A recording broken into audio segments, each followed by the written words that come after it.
Good afternoon, everyone.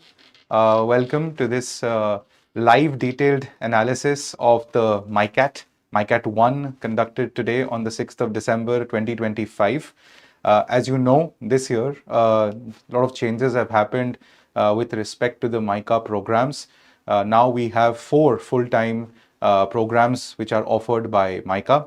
The PGDM and the PGDM-C programs continue to remain as they were. The flagship MBA and MBA communications programs offered by MICA. On top of that, MICA's School of Applied Creativity is also offering 2 additional programs, and we'll speak about the other MICAT that took place for the admissions to these 2 programs as well. This was the first time that the options were there for people to apply to both the MICATs as well as to apply to either or of the 2 types of programs, one offered by the School of Management and one offered by the other School of Applied Creativity. So we're going to deep dive into people who have taken both the tests. As you know, you couldn't have taken both the tests together. Either you would have applied for the MICAT specific to the PGDM and PGDM-C programs or to the other MICAT for the CCC program. So first, we're going to talk about the MICAT 1 for the PGDM program or the PGDM plus PGDM-C program. This is the overview for you. The major change that has happened since last time is that the number of questions in the psychometric test have reduced. Earlier it used to be 150 questions and now it is a combination of 68 questions. The time available for this particular section was close to around 25 minutes, and our first take is that a good number of a good number of attempts in this case doesn't really matter because it's a qualifying test. So the psychometric test, all the questions should be taken up in this particular section. Moving on, we have the descriptive test section. It's always an interesting section. This time around too, it had 4 questions and you had a total of 25 minutes for doing this particular section. As was the case in the previous section, even in the descriptive test section, you were expected to answer all the questions. Next, we had the aptitude part of the test, which was divided into the following parts: divergent and convergent thinking. We also had verbal ability and quantitative ability and data interpretation. That was the aptitude part of the test. The convergent and divergent thinking is the, I would say, one of the unique elements of the MICAT. You had about 20 questions in that particular section, and you had a total time across the 3 aptitude sections around 80 minutes. You also had the opportunity to take up 20 verbal ability questions. Remember, there is no sectional cutoff as such when it comes to any of these individual sections of the MICAT, especially the individual aptitude sections. However, the expectation is that you do not get negative marking in any of these individual sections. So at least ensure that you have a net positive score in each of these sections and you're good to go. But officially, there is no sectional cutoff, as is the case with many other management entrance tests. The Quant and GA portion of this particular test also had 20 questions. I would say that a good number of attempts in the divergent and convergent thinking section would have been somewhere close to around 10 to 12 questions. Around 8 to 10 questions would have been a good number of attempts in the verbal ability part. And usually we know that MICA in the recent years has been offering quite a challenging and difficult quant section, quant and GA section. But however, this time even though the questions were on a slightly difficult side compared to last year's paper, the initial verdict at least, is that the questions were more doable than last year, let's put it that way. And therefore, we say that initial verdict is that a good number of attempts is between 10 to 11. Coming to the last section, which is the GK, the general awareness section, it had 10 questions. That also had to be solved within the 80 minutes of the remaining portion of the test. And I would say 5 to 6 attempts out of these 10 questions would have been a good count of attempts for you in the general awareness section. So, summarizing or giving an overview of the MICAT 1 that was conducted for PGDM. Section 1, as I said, was a psychometric test. It's a compulsory section. It's a qualifying section.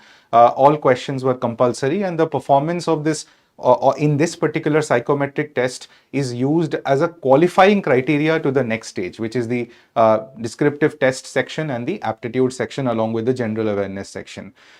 So the marks of this particular assessment criteria are not revealed to the candidate, and there are no negative marks obviously. So you're expected to answer all the questions in this particular test. In the section 2, however, you have the descriptive writing test. Again, that carries no negative marks, but it's a very interesting section for someone to target because it has very unique and thought-provoking things to answer. In the section 3, which is the aptitude part, you have your MCQs, each of 1 mark. So 1 mark per question, and you have negative 0.25 marks also associated to each question. There were TETA questions which had 1 mark per question and 0 negative marking. There was a change in this regard. There was a TETA question in this particular aptitude part of the test as well. Now, let's start with the overall verdict, and then we'll go more and more detailed into the sections. MICAT 1 was mostly similar to last year's tests, and people who have cleared the psychometric part of this evaluation and who have secured an overall score of somewhere around 25 in the sections 3, 1 to part 1 to part 4, which is the aptitude part of it and the general awareness part of it, they can surely expect to get a call from MICA. Of course, you know that for MICA, especially the PGDM and the PGDM-C program, you have to also have an allied CAT or XAT score associated to it. The detailed criteria for the calls are available on the official website of MICA, so you can understand in detail what are the factors being considered to secure an interview call from MICA. So our verdict is that overall score of in the range of 25 is good enough to secure a call from this prestigious B school. Coming to the first section, which is the psychometric test. So as I said, a change in the number of questions from 150 to 68 questions. There's no correct or incorrect response when it comes to psychometric evaluation. The expectation is that you have you give your answers honestly, sincerely, as you would really do in a real life environment when you are actually posed with those kind of questions. Each of the questions checked your personality traits, and they had 7 options associated to it. So all the way from strongly disagreeing to a particular statement to strongly agreeing to a particular statement, with neither agreeing or disagreeing, the neutral option kept in between. So that's a standard way of checking your psychometric evaluation. There were 25 minutes for this particular section and no negative marks. So you just had to attempt all the questions, be sincere and open and honest about the choices that you would make if you were really posed these scenarios in real life, and that should be good to go for you. Don't try to estimate what is the right answer. Don't try to always give the ideal answer. Give it as per your personality, your characteristics, and you should be good to go. Now, in the section 2, which is the interesting part that I was mentioning to you guys before, which is the descriptive test. So the descriptive test has a sectional time of 25 minutes. As I said, there were no negative markings, and the topic for the first 3 questions. So this descriptive test section is also based on 3 questions and then a picture-based question. So we'll come to the first set of the 3 questions, and the theme of the topic for the first 3 questions was employment engagement is now transitioning from a traditional employer-employee relationship model to a situationship model. Example, gig worker, freelancer, etc. So we know that historically the typical employer-employee relationship has been based on either contractual basis or full-term employment. Now, as relationships in the world are also evolving and many people are actually exploring what is like a situationship, I guess even employers and employees are transitioning into more temporary arrangements. More and more freelancers and people are getting outsourced by employers to do the tasks that need to be done for running the business, or they are entering into gig workers, and gig economy is a big thing which is coming up today. This is a very common, I would say, general awareness topic which a lot of B school aspirants should be aware of, and therefore it's not a very surprising topic to experience, especially when you're appearing for a test like this, like MICAT. So the question 1 is always, the standard format is always there, right? So you have to agree to it, you have to disagree to it, and then pose your opinions in a separate question. So question 1 was, present an argument with 3 points listing negative outcomes for the given statement. So they're first asking for kind of disagreeing with this particular statement and saying that what could be the negative outcomes if this kind of a employer-employee relationship continues to evolve. In question 2, they were asking, present an argument with 3 points listing positive outcomes, which means that they're asking you to possibly agree to this particular statement and then list the 3 positive impactful things that can happen if this kind of employer-employee relationship continues to evolve. And in question 3, they are posing that you have to discuss 3 ways in which this transition that is taking place from traditional employer-employee relationship to a situationship model, they are asking for how or what are the 3 ways in which this transition will impact society. Now, this is your opinion that they are looking to gather. They are not really asking you to mention, for example, whether you have a positive association to this or negative association to this. They're simply asking that, okay, if this is the way that the future of work, so to speak, were to evolve, then what do you think will be the ramifications on society as a whole? And they're asking for 3 possible ways in which those ramifications could materialize for society. So a very interesting, thought-provoking kind of a section as usual, and an interesting topic that was given to the students about the ways in which the employer-employee relationship is evolving and developing in today's times. The second part of this section, as we know, is the interesting picture story writing. So you have a set of pictures, 4 given pictures in this case, and you have to arrange them in a sequence and create a nice story between those pictures in about 300 words. So you have about 30 marks dedicated for this particular question. In the previous subsection of the descriptive test, you had 3 questions, and the first question was of 10 marks, the second question was of 10 marks, and the third question was of 20 marks. In the second part of the descriptive test section, you have one thing to write, which is the picture story writing, and this alone is for 30 marks. Now, the pictures that were shared to the students who were appearing for this particular subsection, the first picture was a herd of donkeys. The second picture were 2 cars which were parked on a street. The third picture was an open-air restaurant, right? A very open-ended, open-air kind of a restaurant with open access. And the fourth picture was a plate containing some amount of food. So you had a picture of a plate of food and restaurant which can be connected to each other. A herd of donkeys is an interesting picture to give, and it'll be interesting to see how aspirants have actually connected the herd of donkeys with the other pictures that were given. 2 cars parked on a street is also very easy to connect to the third and the fourth picture which has been given. So it'll be interesting to see what kind of stories people have concocted basis these 4 pictures. It's always an interesting section. You have to summarize your entire story in about 300 words. It's really fascinating to see some of the responses that come out whenever students appear for this particular type of question, which is to weave 4 pictures presented in front of you into either a humorous story or a serious story. The tone of the story is completely something that you guys can determine, but it is something that is always fascinating to see what kind of output comes from this particular picture story writing test. Now, with all of this done, the psychometric done, and with the descriptive test section also done, we come to the crux of the paper, which is the aptitude test. As I said, the aptitude test, which has 4 subsections: divergent, convergent thinking, verbal ability, quantitative ability, and data interpretation, and the 4th one being general awareness. All these 4 sections together have 80 minutes for you to solve this particular section. 20 in divergent and convergent thinking, 20 questions in verbal ability, 20 questions in Quant and GA, and 10 questions in general awareness. So overall 80 minutes for you to solve this, multiple choice of questions. There was a theta question that was added to this. 1 mark for every correct and minus 0.25 for every incorrect when it comes to the standard questions that were always there in the MCQs. For the theta questions, there's no negative marking for the correct attempts will obviously be for 1 mark, and there'll be no negative marking in the theta type of questions, the type in the answer type of question. That was the one change that happened in this year. Only one question contained 6 options. We know that MICA is infamous. MICAT is infamous for giving a lot of multiple options, more than 4 sometimes in a particular questions.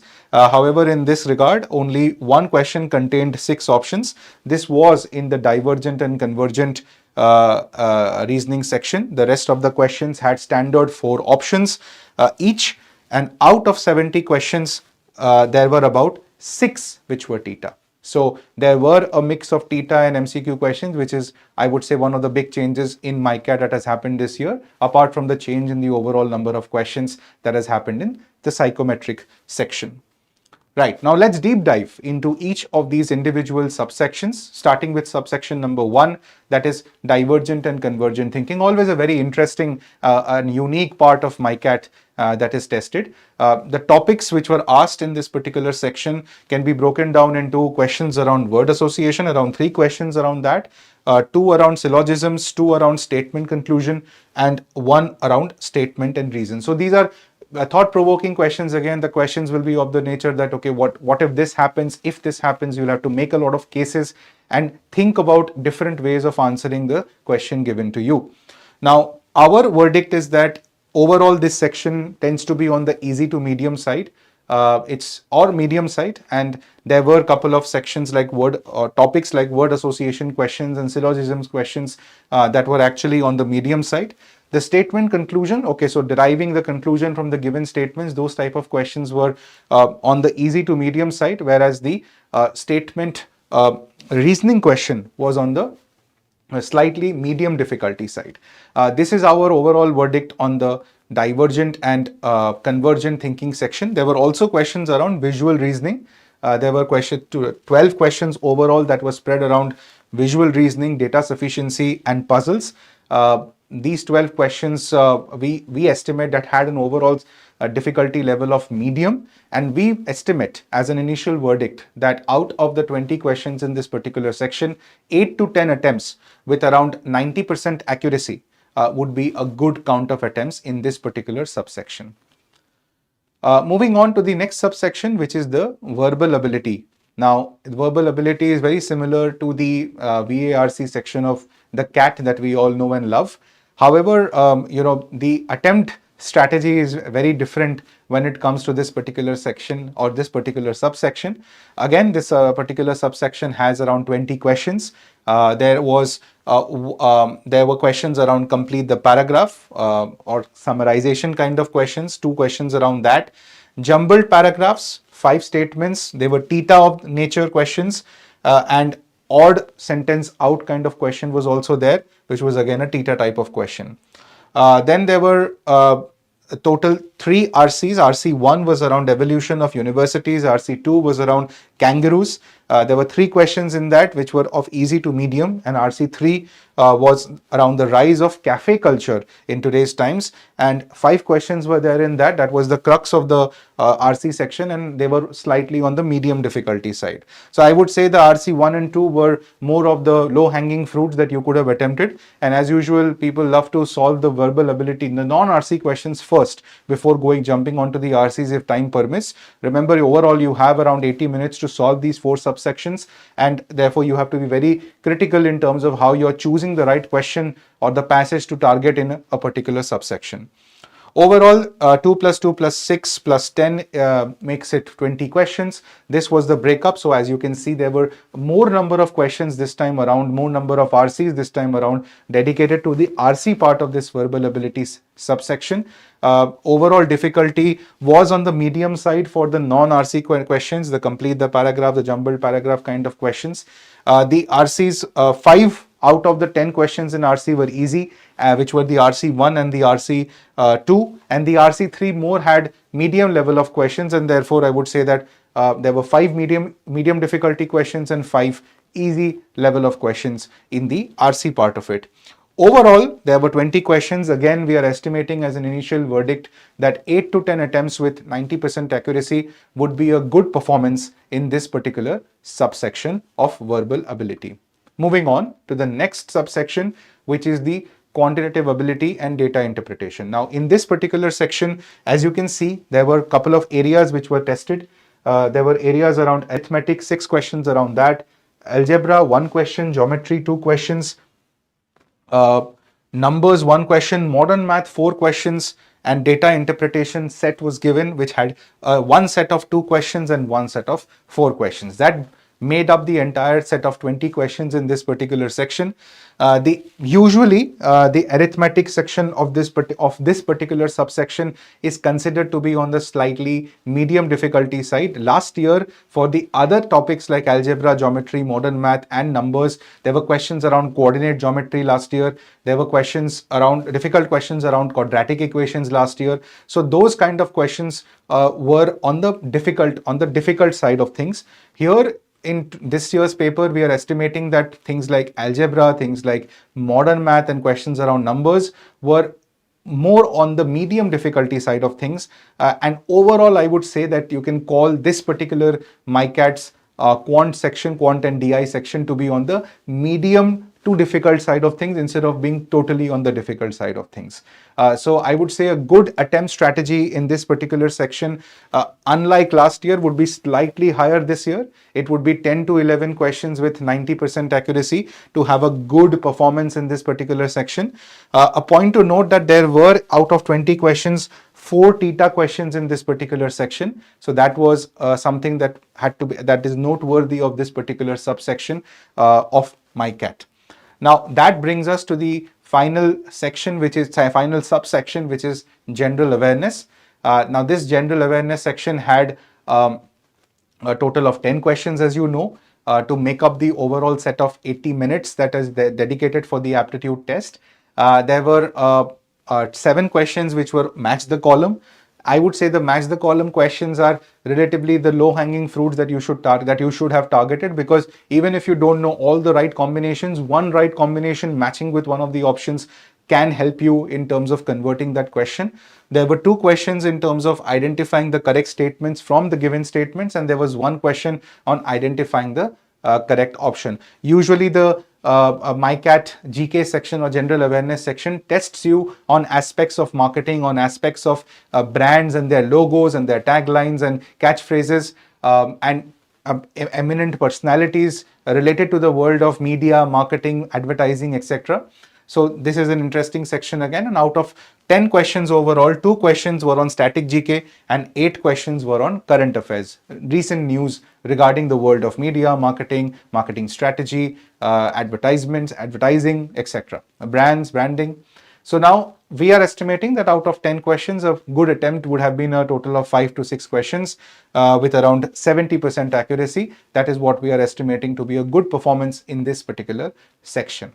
So subsection. So that concludes all the 3 main sections: psychometric, descriptive test, and the aptitude test. These 3 sections we have discussed, the structure and the type of questions that have come in this year's MICAT for the PGDM programs. And now we'll move on to our discussion for the MICAT, which was first time conducted for the program on CCC, which is Crafting Creative Technologies. And the CCC program, as I mentioned, is a new program which the School of Applied Creativity of MICA has introduced. This did not have any aptitude section to it. It rather had only two main sections to it, which was the section 1, psychometric test, and section 2, the creative aptitude and potential test, the CAP test. So let's deep dive further into each of these two sections, starting with section number 1, which is the psychometric test. Again, for 25 minutes, 68 questions, similar to the psychometric test of the PGDM MICAT. It's a compulsory section. It's a qualifying section for moving on to the CAP round.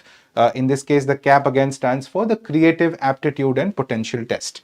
Now, all the questions were compulsory. The performances in the psychometric test is used as an evaluating criteria, and obviously, again, you'd have to be more sincere, genuine, and honest when it comes to your answering of the questions given the scenarios in front of you. So psychometric test remains more or less the same even for this particular MICAT, which is being tested for the CCC program. Now, the assessment criteria or the marks are not revealed to the candidate. You only move on to the next step. And what is that next step? Which is a 60-minute section on the creative aptitude and potential test. You get 60 questions.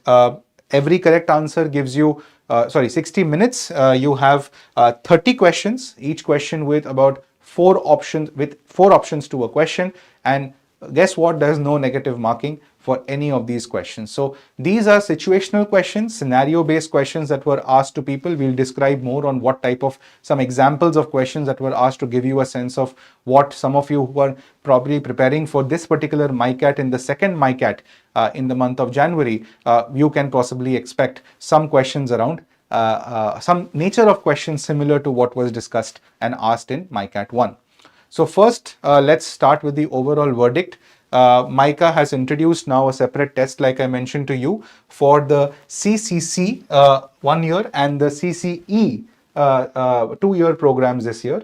The students who clear the psychometric round and who are able to clear the CAP, the Creative Aptitude Potential Test, can expect to get shortlisted for the CCC electronic subjective test. So there is another round that happens after the MICAT for people who are looking to get into this CCC program. That's called the CEST, the CCC electronic subjective test. And this will be the test which will demand more on creative thinking, which will demand more on articulation, your way of communication, and your basic problem solving abilities.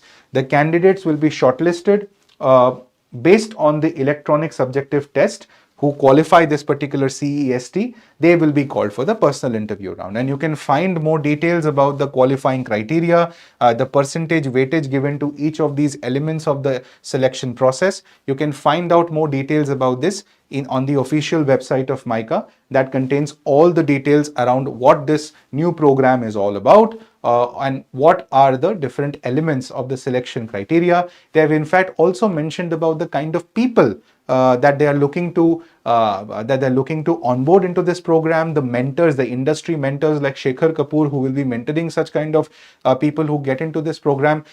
These different details have been mentioned in detail, not just on the MICA program website, but also on IMS's YouTube channel, where you can find a detailed video of the form filling guidelines for the MICAT, where all of these details around the two types of programs which are now available for aspirants to choose from MICA.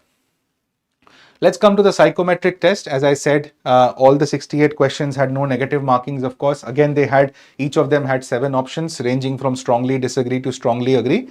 There was a sectional time of 25 minutes. The marks were not revealed to the candidates. You just moved on as a qualification to the next step. There were no negative marks in this particular psychometric evaluation. Let's come to the creative aptitude and potential test, the CAP test. Now, this was a 60-minute test, 30 questions, 4 options each.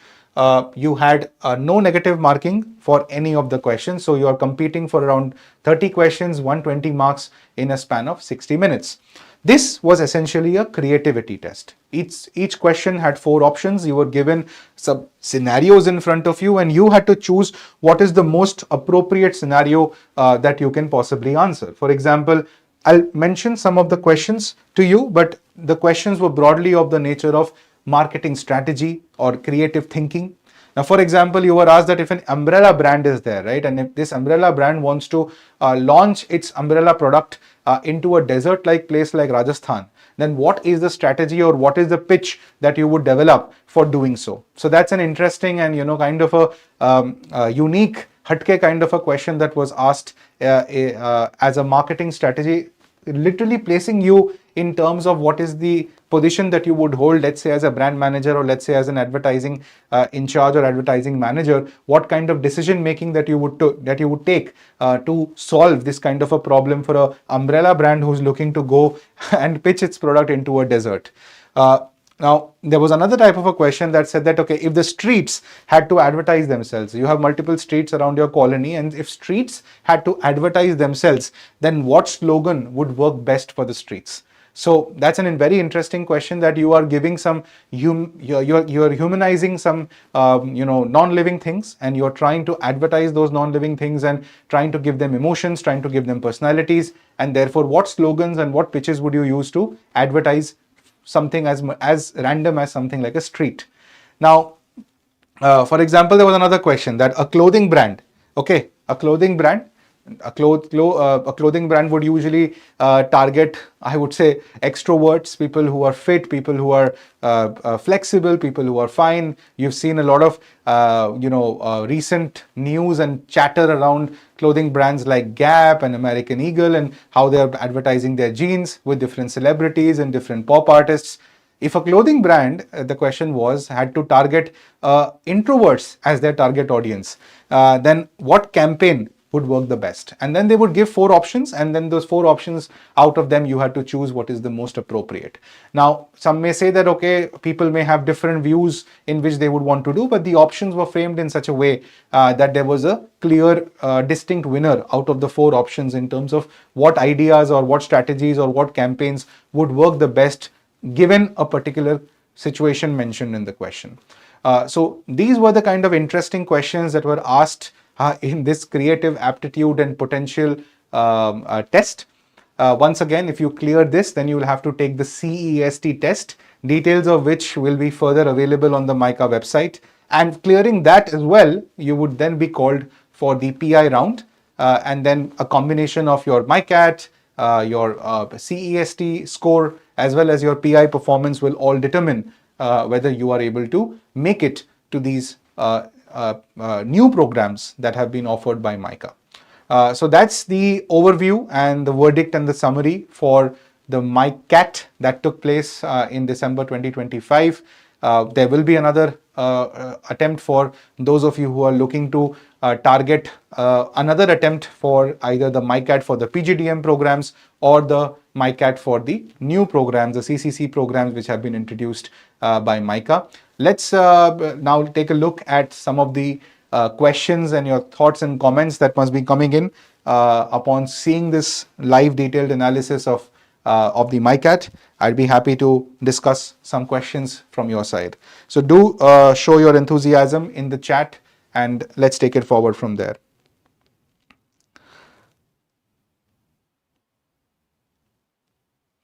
Okay, so MICAT does not have any explicitly mentioned sectional cutoff, as I had discussed before in this particular discussion. There is an expectation that you have to clear the 0 level mark to get a positive score in each of the sections. A net correct set of questions would be expected from you. The strategy usually that people follow is that if they know that the quant and the DI section usually comes to be more challenging than the other subsections, then they attempt the most minimal number of questions in that particular subsection and devote more time to, let's say, convergent and divergent thinking or to verbal ability, so that they can optimize their score. As I mentioned, a total score of 25 is something that we are giving as an initial verdict of a good performance that can get you, in accordance to your ZAT and CAT, ZAT/CAT percentile, a call from MICA for their flagship PGDM and PGDM-C programs. Historically, what we have seen is that even if someone gets 15 to 20 kind of a range in MICAT, but has a 95 plus percentile in the CAT or 95 plus percentile in the ZAT, then I think then we have observed then that the aspirants of this kind of a profile do get calls from the MICA programs, the PGDM programs. If you are expecting that you will get 20 to 25 marks in the MICAT, and you have somewhere between a 90 to 95 percentile that your prediction is saying will come in the CAT, then also you can have a healthy chance of getting a call from the MICA programs, the PGDM and the PGDM-C programs. So let's take a look at the overall number of attempts once again, which are expected in this particular test. Someone has talked about the number of attempts, and that's why I'm reiterating this. So recapping the whole paper for you, the psychometric test is something that obviously all the questions need to be attempted, and so is the case with the descriptive test section. In the aptitude test section, as I said, there are 70 questions, 80 minutes overall for you to attempt these questions. And out of these 70 questions, 10 to 12 in convergent and divergent thinking, 8 to 10 in verbal ability, 10 to 11 in quants, and 5 to 6 in the general awareness section, all with a accuracy maintenance of around 90% in the first three and around 70% in the general awareness section, should be a good performance, a good count of attempts that you would have taken in the MICAT. So someone has mentioned that they got 11 marks last time in MICAT and 87 percentile in ZAT. So he still got a call from MICA. If I get 15, might I expect the same call then? See, it's difficult to predict the exact call, but if you have a good profile that already got you the call last time around, and you have done a better MICAT than last time, that you are saying that you're estimating of 15 marks than last time, I think anything above a 90 plus percentile in the CAT/ZAT should be helping you in terms of getting that particular interview call. We are talking about the PGDM and the PGDM-C programs, on which we know the information from the past years. We know very limited information at this point of time about the new programs, the CCC programs, which have been introduced by MICA.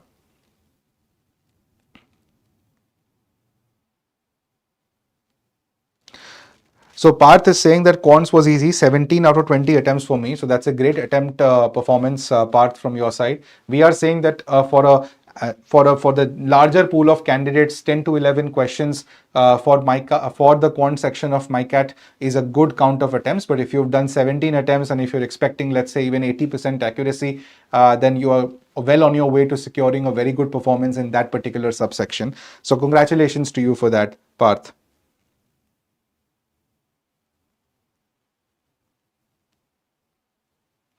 So some folks are saying it was a fairly easy paper. Yes, our overall verdict is that compared to the previous times in which MICAT has been conducted, especially given the slightly reduced difficulty of quant compared to past years, we are giving a verdict that it was slightly on the lesser difficulty side as compared to last year's MICAT.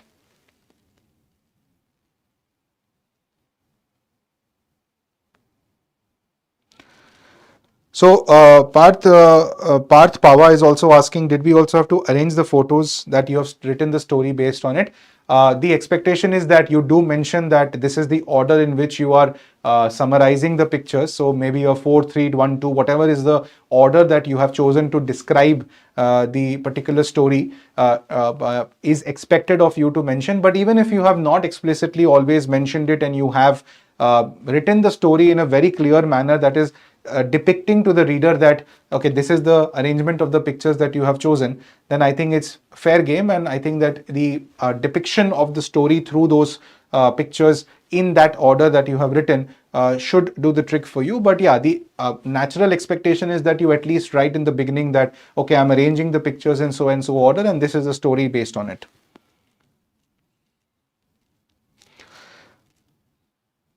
So Parth Shah is asking 94 percentile in CAT predicted and 25 to 28 expected MICAT. Yes, 25 is a good score that we are estimating. So with a 25 to 28 and a 94 percentile in the CAT, I think you have a fair game in terms of receiving the interview call from MICA.